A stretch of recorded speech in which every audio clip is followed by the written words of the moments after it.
Zdaj vemo, kako tožilci pravijo, da je mož in oče obtožen, da je zadavil svojo ženo do smrti in ubil njunega nerojenega otroka, pobegnil v Italijo tedne pred tem, ko bi moral stopiti pred sodišče. Kako je Lee Gilly uspel priti na drugo stran sveta, glede na to, zakaj je obtožen, je naravnost absurdno. Zdaj pa se sooča z novimi zveznimi obtožbami. In počakajte, da vam povem domnevno lažno ime, ki naj bi ga uporabil za pobeg, ter kaj nam pravi njegov ugledni odvetnik. Spremljamo primer, ki ga predstavlja Law and Crime. Jaz sem Chris Stewart.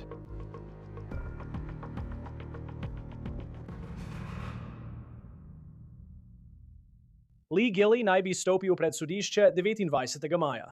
Šokantno je, da je moškemu, obtoženemu tega, česar je obtožen, bilo dovoljeno spati v lastni posteli, odkar je oktobra 2024 plačal varščino. In pogoji te varščine niso bili dovolj strogi, da bi zagotovili, da ne bi pobegnil. In ne samo v eno državo, ampak v dve. To je slika Gillyja z njegovo ženo, Kristo. Domnevno jo je oktobra 2024 zadavil do smrti v njunem domu. Sodni dokumenti pravijo, da je bil on tisti, ki je tik pred polnočjo poklical številko 911 reševalcem, pa naj bi povedal, da je Krista predozirala. Zdravniki pravijo, da so našli domnevne dokaze, da je bila ta mama, ki je bila v času smrti v 9. tednu nosečnosti, zadavljena. Velika novost čez noč je, da so oblasti v Houstonu očitno izvedle novo hišno preiskavo v Gillyjevi hiši, potem ko je pobegnil v Italijo. Zdaj, preden se vrnemo k primeru, s katerim se bo Gilly soočil, ko se vrne v Združene države, želim govoriti o tem, kaj se trenutno dogaja v Evropi, kjer je Gilly pridržan. Torej, to je nova zvezna kazenska ovadba. Bila je vložena ta teden, potem ko so italijanske oblasti pridržale Gillyja na letališču v Milanu. Ameriške oblasti ga zdaj obtožujejo zaradi bega med zveznimi državami, da bi se izognil pregonu. In tukaj so nove informacije, ki jih zvezna vlada navaja. Pravijo, da je Gilly letel z letom Air Canada iz Toronta v Milano, in sicer AC-894. To je let Air Canada, ki redno leti iz Toronta preko Montreala in nato Milano v Italiji. Ta let je pristal 3 maja. Zdaj ni jasno, kako je Gilly uspel priti iz Teksasa v Kanado v času izpusta proti varščini. Moral je nositi GPS sledilno napravo, zdaj pa ga obtožujejo, da jo je odstranil. Zdaj želim, da skupaj z nami poskušate razumeti ta časovni potek. Oblasti v Teksasu pravijo, da je bilo v petek, 1. maja, okoli 9. zvečer. Prejeli obvestilo, da je Gillyjeva GPS naprava sprožila opozorilo o posegu v pašček. Zapisali so, da so poskušali stopiti v stik z Gillyjem, vendar se jim do 4. maja ni oglasil. To je naslednji ponedeljek. In do takrat je bil že v Italiji. To pa odpira veliko vprašanj, saj Gilly ni obtožen le prekrška, ampak se sooča z obtožbo za tako imenovani kapitalski umor zaradi domnevnega umora svoje žene in nerojenega otroka. In oblasti očitno niso vedle, kje je bil približno 2 ali 3 dni, vsaj po podatkih zvezne vlade. In v tem času mu je uspelo prečkati mejo v Kanado in nato čez Atlantik v Milano. Po navedbah zvezne obtožnice je operativna skupina obale Mehiškega zaliva za prijetje nasilnih storilcev, ki vključuje člane ameriških maršalov, začela preiskavo iskanja Gillyja šele 4. maja. Domnevno je Gilly pristal v Italiji 3. maja. Očitno je osebni dokument, ki ga je uporabljal, prestal preverjanje za vstop v Kanado in vkrcanje na let za Italijo. Ko pa je prispel na letališče v Milanu, italijanskim oblastem dokument ni deloval verodostojno. Pravijo, da je domnevno uporabljal ime Lejean Jean-Luc Olivier, imel pa naj bi belgijski potni list in belgijske dokumente. Italijanske oblasti pa pravijo, da so bili ti dokumenti ponarejeni. Bili so ponarejeni. Zdaj so Gillyju zavrnili vstop v Italijo in so ga pridržali. In na tej točki naj bi Gilly domnevno priznal, povedal, kako mu je v resnici ime in da v Združenih državah čaka na sojenje zaradi domnevnega umora svoje žene. Zdaj je Gilly zaprosil za azil v Italiji. O tem bomo več govorili čez trenutek. Interpol v Rimu je 4. maja obvestil oblasti v Washingtonu.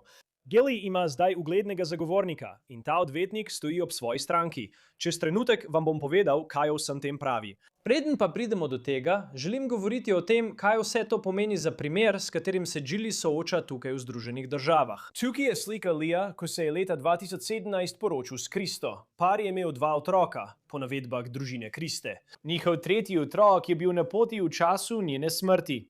Kot veste, smo svetovalno podjetje za programsko opremo.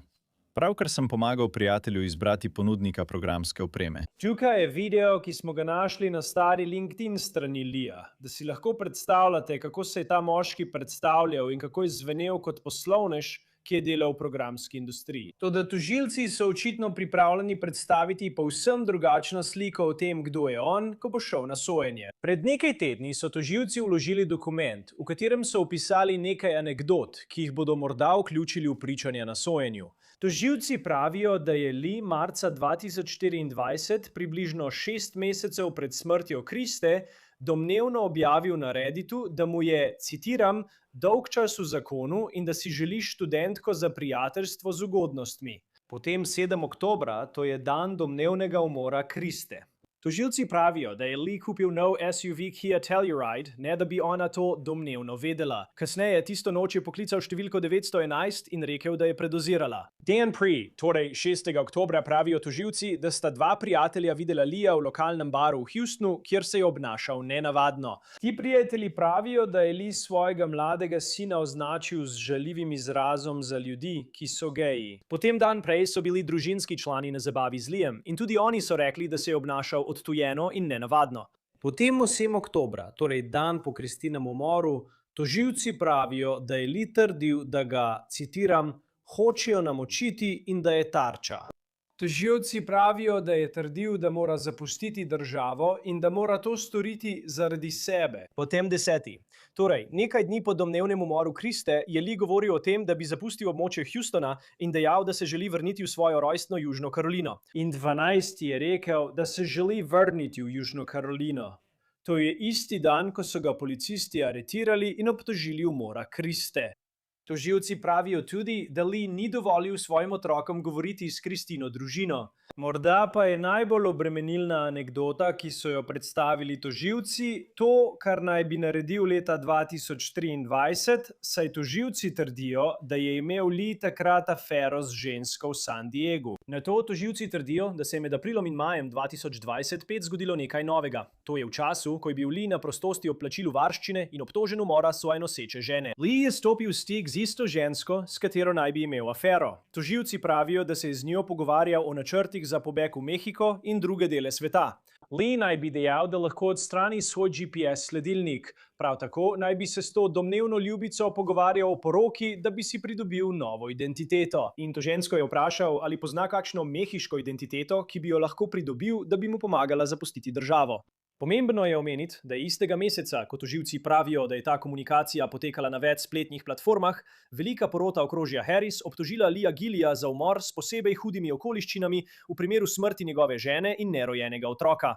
Zanimivo je, da je Lee odpotoval v Italijo. Ta država ne dovoljuje izročitve osebe, ki grozi možnost smrtne kazni. Zdaj ne vemo, ali je to prav poseben razlog, zakaj je Lee Gill odpotoval v Italijo. In čeprav se sooča z obtožbo za umor s posebej hudimi okoliščinami, tožilci niso povedali, ali bodo v tem primeru zahtevali smrtno kazen. Zdaj se morda sprašujete, kako je mogoče, da je nekdo, ki je obtožen, da je ubil svojo ženo in nerojenega otroka, medtem ko sta bila v hiši še njegova dva otroka, mimogrede, lahko na prostosti proti varščini, medtem ko čaka na sojenje za umor prve stopnje. Tukaj je posnetek Leeja, ko se je prvič pojavil na sodišču po aretaciji leta 2024 po poročanju televizije KHOU. Sodnik je določil varščino za Leeja v višini $1 milijon. To je za večino ljudi veliko denarja, vendar je Lee Gilly lahko zagotovil varščino prek poroka. Preden vam povem, kako se Leejev odvetnik odziva na to, da je njegov klient domnevno pobegnil v Evropo pred sojenjem, vam želim predstaviti, kdo je njegov odvetnik. Njegovo ime je Dick DeGuerin. Vesel sem, da imaš masko na obrazu. V redu, oba sva na tleh. Moj levi komlec je na tleh. Moja desna roka je na pištoli. Tu je zdaj DeGuerin v obrambi moškega po imenu Robert Durst, ki se ga morda spomnite iz dokumentarnega filma o resničnem zločinu na HBO z naslovom The Jinx.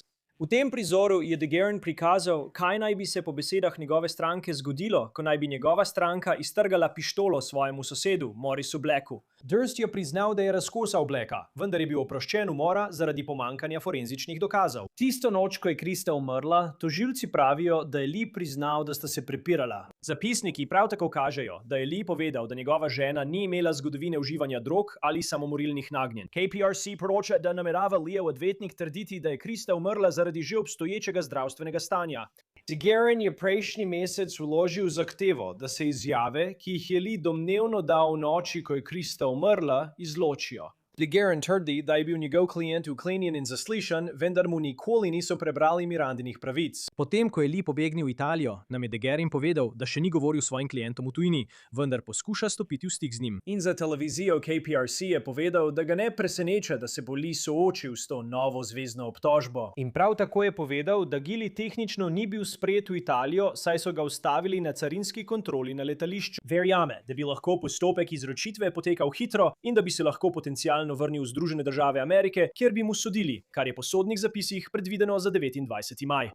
De Guerin je prav tako povedal, da ne verjame, da bi pobeg njegove stranke v Evropo kazal na kakršnokoli zavedanje krivde. Dejal je, da verjame, da je bila njegova stranka prestrašena. Zdaj Kristina družina in prijatelji zbirajo podporo zanjo na družbenih omrežjih, saj je ta zgodba prejela nacionalno pozornost vse od tiste grozne noči leta 2024, ko sta Krista in njen nerojeni otrok izgubila življenje. Krista je bila ponosna diplomantka univerze Clemson. Mnogi so jo imeli radi, pravico za Kristino pa podpirajo tudi na družbenih omrežjih. Na strani je bil objavljen zapis, citiram: "Spremljamo najnovejše novice iz kazenskega sodišča danes. Uničeni smo, prestrašeni smo. Predelujemo dogajanje. Prosim, bodite potrpežljivi z nami, saj še naprej krmarimo skozi to neskončno nočno moro." Pridružil se nam bo in več o tem primeru povedal Jack Rice, odvetnik za kazensko pravo, nekdanji tožilec in nekdanji agent CIA. Odličen sogovornik za to temo. Kaj vam najbolj pade v oči glede tega, kako je Lee Gili uspel priti ne samo v Italijo, ampak je moral iti tudi skozi Kanado, da je prišel tja? Preprosto neverjetno je. Ja, tukaj je toliko delov, Kris, ker če pomislimo, ni šlo samo za to, da si je snel gleženjsko zapestnico. To je en del. Kako mu je to uspelo? Koliko časa je trajalo, da so oblasti v Teksasu to opazile? To je eno vprašanje. Naslednje vprašanje je, kako prideš iz Teksasa v Kanado? In dejansko se premikaš iz Toronta v Montreal. Kako ti to uspeva? In potem, še preden pridemo do tja, kako dobi ponarejen belgijski potni list in potem poskuša priti do Milana? Vemo, da pri tem niso vpletene samo oblasti v Teksasu. Vemo, da so pri tem vpleteni tudi kraljeva kanadska konjeniška policija. Vemo, da so pri tem vpleteni Milano in italijanske oblasti, vendar je vpleten tudi Interpol. Interpol v Rimu, Interpol v Washingtonu DC. Torej je to večplastno. No in še nekaj. Ko pomislim na mednarodne polete, imam občutek, da večkrat preverijo tvoj potni list, celo preden se vkrcaš na letalo. In zdaj je v mnogih primerih tako, da ga skenirajo. Ni več tako, da samo pogledajo tvoj potni list, ga vžigosajo in greš naprej. Zdaj je tu postopek skeniranja. Morda ga upravi agent za vkrcanje. In nekako mu je uspelo priti na ta let. Drugi del, ki mi je padel v oči, so bili datumi. Torej, 1. maja je nekaj narobe z gleženskim monitorjem. 3. maja pristane v Italiji.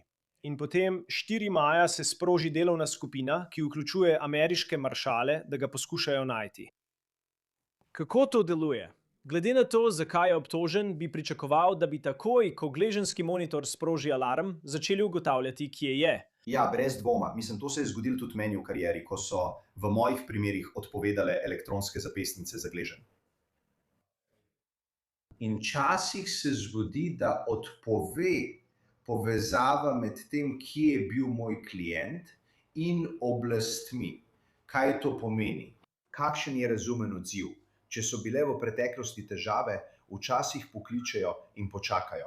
Če se to zgodi v petek, kdo nadzira čez vikend? Morda se zdi očitno, vendar ni vedno tako očitno. Včasih opazite človeško napako in tisti prostor, kjer lahko nekdo izkoristi vrzel. In točno to se je odločil narediti v takem primeru. Dejstvo, da je trajalo 4 dni, je zelo dolgo. In to je nerazumno. Nekdo bi moral imeti to pod nadzorom. Ko gre kaj narobe, bo odgovor: v 1 minuti boste pri telefonu, v 10 minutah boste pri telefonu, v 1 uri boste pri telefonu. Ampak če bo trajalo dlje od tega, bomo poslali maršale za vami. In dejstvo, da tega niso storili, res izpostavlja, napako na strani teksaških oblasti. Eden izmed zanimivih vidikov tega primera zame je, da so sprva določili varščino na $1 milijon. In to je bil namen v takem primeru.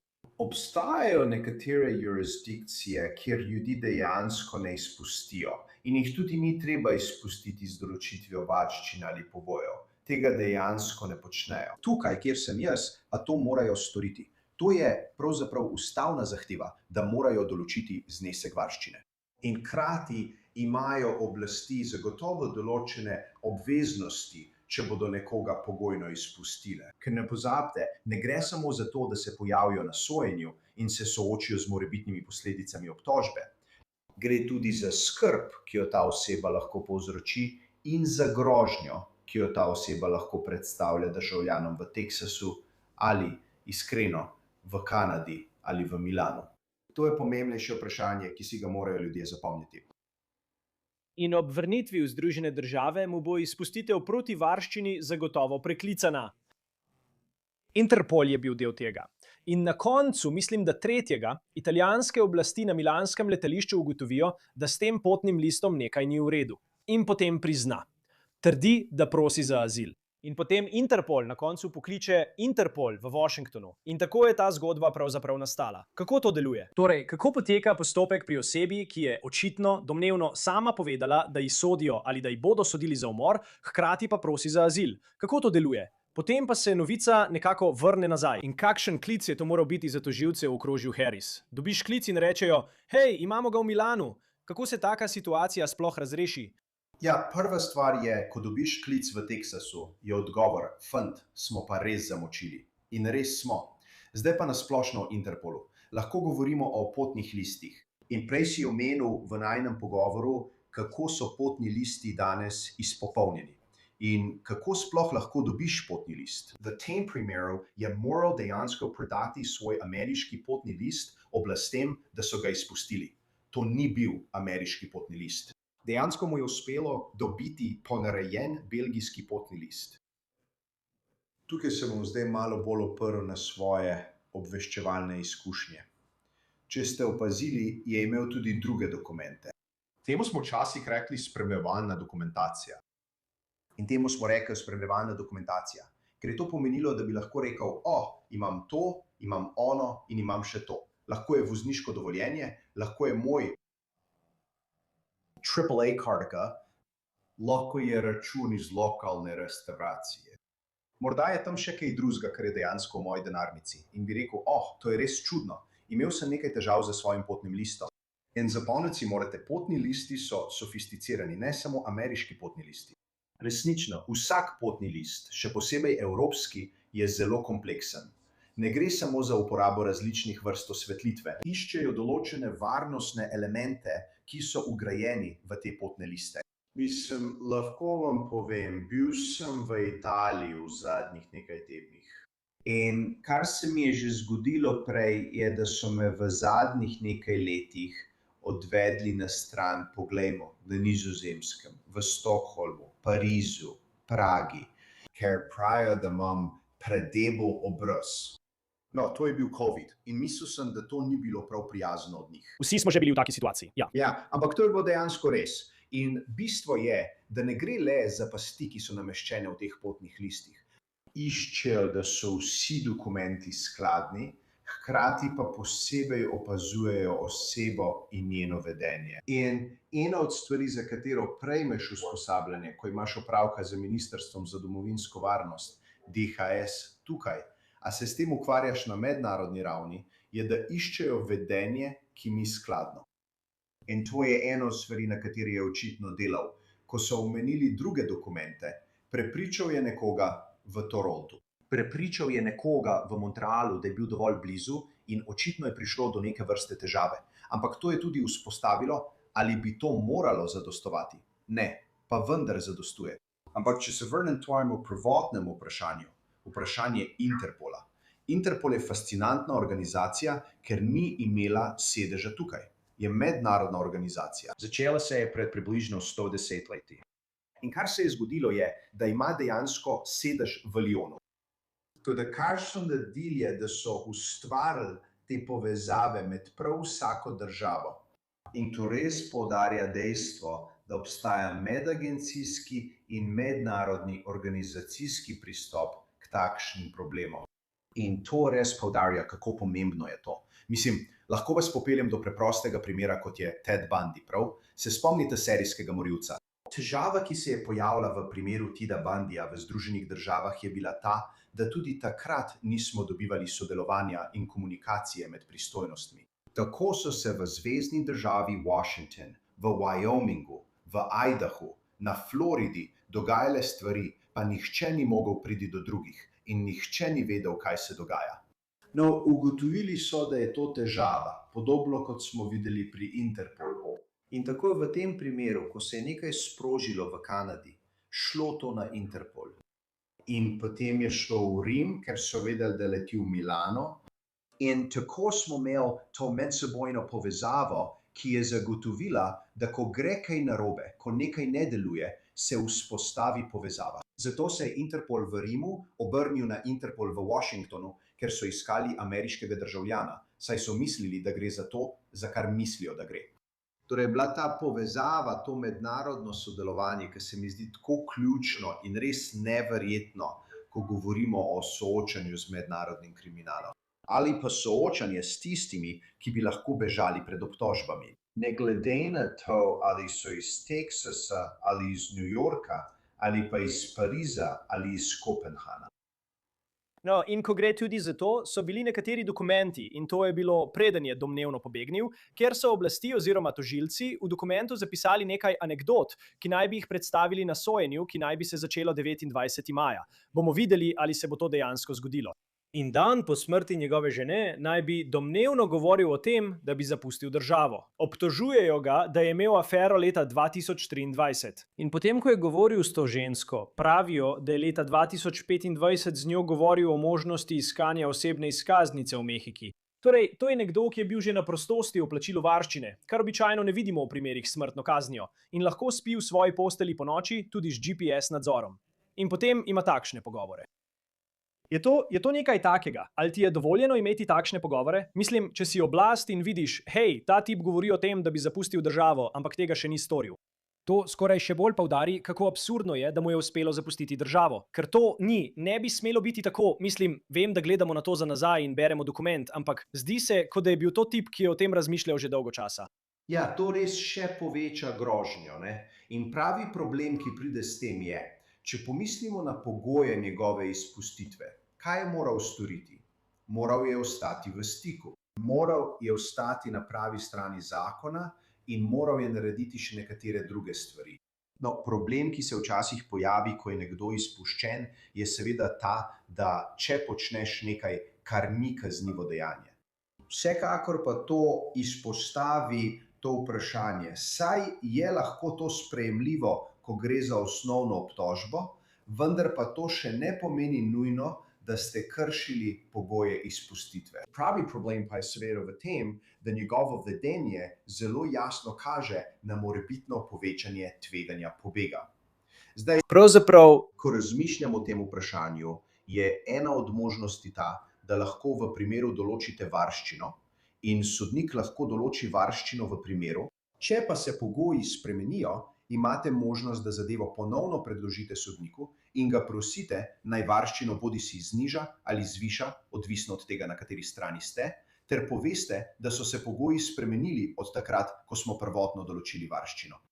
Torej, na primer, če bi leta 2025 izvedeli, da poskuša najti ponarejen potni list v Mehiki ali da načrtuje odhod v Mehiko, bi tožilci v Teksasu lahko zadevo ponovno predložili sodišču in rekli, veste kaj, zahtevamo višjo varščino ali pa zahtevamo, da ga zadržite v priporu, ker je še večje tveganje za pobeg, kot smo mislili. In to je primer za smrtno kaznijo.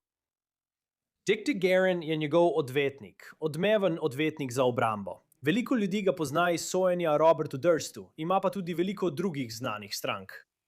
Ko sem bil na uvodnih sodnih obravnavah in smo jih vsi že videli, jih seveda tudi ti vodiš ves čas. Vedno slišiš, kako odvetnik za obrambo poskuša doseči dobro varščino za svojo stranko. Recimo, da nima kazenske evidence, ima vezi s skupnostjo. V tem primeru mu je očitno uspelo zagotoviti precej dobro situacijo za svojo stranko, ki je potem lahko šla domov, vendar je pod GPS nadzorom. Ko se kaj takega zgodi, ali sodišče gleda slabo na odvetnika za obrambo. Kot da bi se vrnili nazaj in prebrali tvojo izjavo, si rekel, da bo prišel.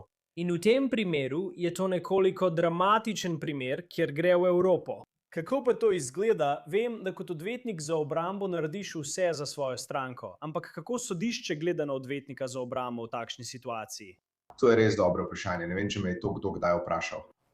Opravil sem na tisoče in tisoče nastopov me obravnavah o varščini.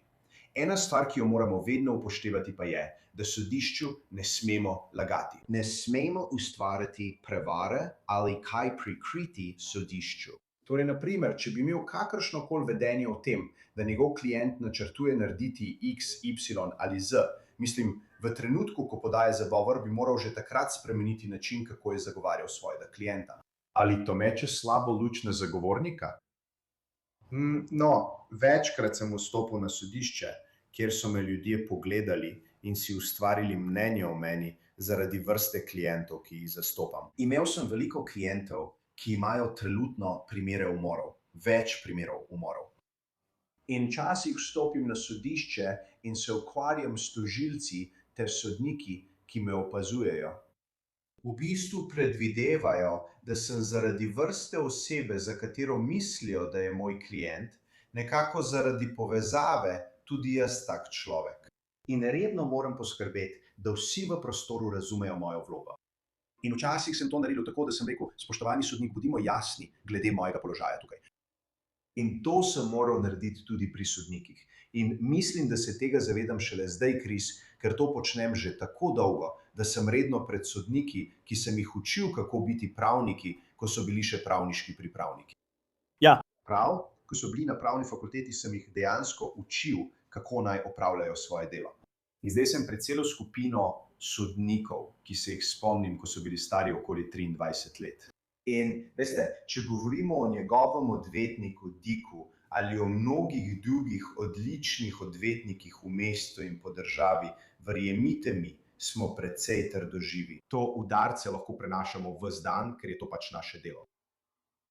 In ima Dika Degerina, svojega odvetnika za obrambo, veste, eden od komentarjev, ki jih je dal, je bil, da ga skrbi, da bo, če se to predstavi na sojenju, zaradi tega izgledalo, kot da se zaveda svoje krivde. Da je pobegnil, ker je to storil, in da poskuša pobegniti pred resničnostjo. Trdi, da je njegova stranka samo prestrašena. Kako bi ta argument lahko deloval na poroto? Kako bi porota lahko gledala na to situacijo, če bi bilo na sodišču dejansko predstavljeno, da je pobegnil v Milano, Italija? Izgleda slabo. Mislim, polepšaj to polepšati. Veš, te drekaste situacije ne moreš polepšati. Ne moreš. Dejstvo je, da si bo porota to ogledala in jim bo ta tip še manj všeč. Zdaj, v tem primeru je veliko vidikov in obtožb, vključno z dejstvom, da je bila njegova žena, Krista, dejansko noseča v tistem času. To samo po sebi bo povzročilo, da bo ta porota zgrožena nad tem vprašanjem. In to je realnost, s katero se bosta on in njegov odvetnik Dik morala soočiti. Ampak vsakič, ko imaš tudi ta element pobega, to še dodatno oteži zadevo. In tožilstvo se zagotovo pripravlja, da bo uporabilo ta slaba dejanja. Ne pozabite, lahko uporabite, če vam uspe to vključiti, prejšnja slaba dejanja, stvari, ki so se zgodile. Pravzaprav sem imel priložnost pogledati nekaj dokumentov v tem primeru, kjer poskušajo vključiti, da je morda imel ljubico in nekatere druge izjave, ki jih je dajal. Poskušali bojo te stvari vključiti v samo sojenje. Hkrati pa lahko poskušate vključiti tudi slaba dejanja, ki so se zgodila po samih obtožbah, saj ta resnično odražajo krivdo. Odražajo beg, saj ali bi nedolžen človek sploh pobegnil, kar je argument, ki ga bo tožilstvo zagotovo uporabilo. Iskreno povedano, Dik ima že zdaj polne roke dela z žrtvijo, torej z mrtvo nosečo ženo. To ga že zdaj zelo zaposluje, tako da bo to samo še dodatno breme. In nazadnje, če pogledamo, kar vemo o dokazih v tem primeru, sodni zdravnik pravi, da je Lee Gilly zadavil svojo ženo do smrti. Prebral sem, da je KPRC TV poročal, da bo Dick Degerin velik del obrambe morda gradil na že obstoječem zdravstvenem stanju. In argument, ki ga bo predstavil, če in ko bo prišlo do sojenja, je, da je umrla zaradi že obstoječega zdravstvenega stanja. Kot odvetnik obrambe, kot nekdanji tožilec, kako se lotiš primera zadavitve, kot je ta? Kakšni so nekateri izzivi, s katerimi se bodo soočili, če in ko bo prišlo do sojenja? No, pomislimo na naravo same obtožbe in na to domnevno že obstoječe zdravstveno stanje. Mislim, ena od težav, s katero se bosta soočili obe strani, je ugotoviti, ali je obstajalo že obstoječe zdravstveno stanje. In kar je še pomembneje, imamo kar precej informacij. In videli boste, da ne bo prišel samo sodni zdravnik in povedal, kaj je bil vzrok smrti, kakšno je bilo stanje telesa v tistem trenutku. Mislim, naprimer, ko govorimo o primerih zadavitve. Ena prvih stvari, na katero vedno pazim, je nekaj, kar imenujemo obojestranska krvavitev mrežnice. To so krvave oči, kjer se zgodi nekaj, kar povzroči dejansko poškodbo, ki se prenese v glavo. Dejansko obstajajo kosti, ki se lahko zlomijo, in te so v vratu. In iščeš prav te. Če je temu tako, je to vse del tega. Ali je še kakšna druga poškodba na območju okoli njenega hrbta? In to je bilo del tistega, o čemer je govorilo tožilstvo, pa tudi del o zadavitvi. Torej, vprašanje je, kakšno je bilo stanje telesa. Potem pa bo tožilstvo pripeljalo še enega strokovnjaka, ki bo govoril o predhodnem zdravstvenem stanju in razložil, kaj pomeni predhodno zdravstveno stanje, kaj naredi telesu in kaj naredi telesu, ki je bilo na to napadeno. Tako boste imeli obe strani tega. Hkrati pa lahko obramba pogleda ta primer in gre skozi seznam in obstaja približno 18-19 različnih stvari, ki jih lahko opazite v primeru zadavitve. Pogosto pa jih ne vidite veliko. In ni treba, da jih vidite veliko. Lahko pa jih imate 17, 18 ali 19. In če jih 14 manjka, bom porabil veliko časa, da dokažem, da to ni bila zadavitev.